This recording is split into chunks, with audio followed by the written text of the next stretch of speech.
My name is Trinidad Gonzales. Everybody calls me Trini. I'm a history and Mexican American Studies faculty member at South Texas College, born and raised in Edinburgh, Texas. And I am also a descendant of somebody who was killed during the Matanza in 1915. My great grandfather, Paulino, and his father, Don Anciano, were killed on September 15th of 1915 near Laguna Seca Ranch, north of Edinburgh. Originally, it was going to be a 5-year shelf life, but I don't think we anticipated the amount of support from the public that occurred. Um, Honestly, when we first started this work, we didn't know how successful it would be. In fact, we thought there's going to be so much pushback, it's going to be very much a struggle. And what we found was, for the most part, it was the opposite. We didn't receive much resistance until we got to the Potvin massacre marker, right? But other than that, we were successful. And a result of all that work and all that support, the board decided to transfer from a 5-year lifespan of the Public History Project to making it permanent.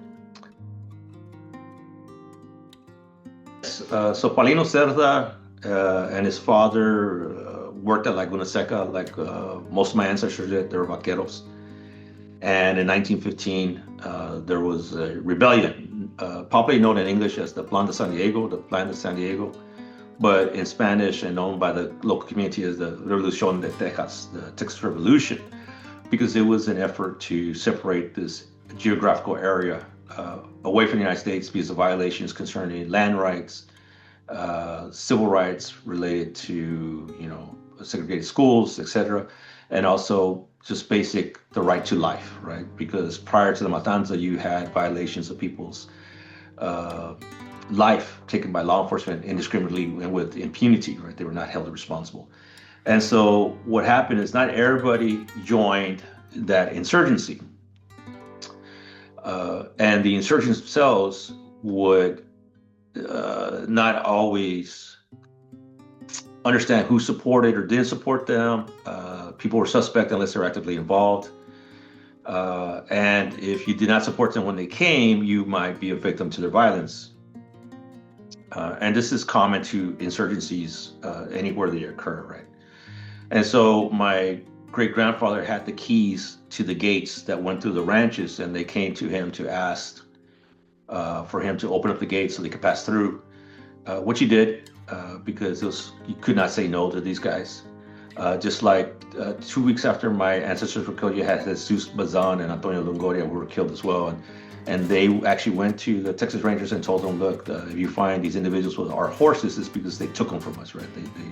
They said we needed horses, and they gave them up because they weren't going to fight. And as a result, the Rangers and local law enforcement came to question my great-grandfather, and while questioning him, they killed him and his father. My great-grandmother was within earshot of where the killings occurred. So she was there. She didn't see the killings, but she was there right in the immediate after effect of the killings. The Matanza and the rebellion itself arise over the issues of land ownership. And during this time period, ethnic Mexicans own a large part, over 50% or 50% by 1910 of Hidalgo County, and continue to maintain their ownership. And as a result, because they were successful and were not losing their lands, the legal process of adverse possession, where you can legally get onto somebody else's land, if they do not remove you from that land, you can go to the court and to transfer the title. The title is clearly owned by an individual. The taxes are paid, but you can still transfer the land to another individual that takes possession of the land. We popularly know this as squatters' rights. And so what we have occurring here is that the law enforcement is involved with pushing people off their land with threats of violence, so that either land development companies or land developers themselves would go onto that land to take possession of the land through a legal mechanism in Texas law that still exists today, by the way. The reason we need to have a public accounting of what is occurring is because we are still denying justice to the individuals who were killed and to their family and descendants today. Justice doesn't live in a particular moment.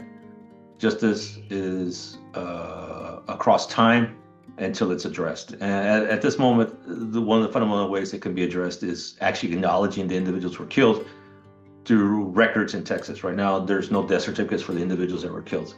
And so that would be one step towards reaching that justice.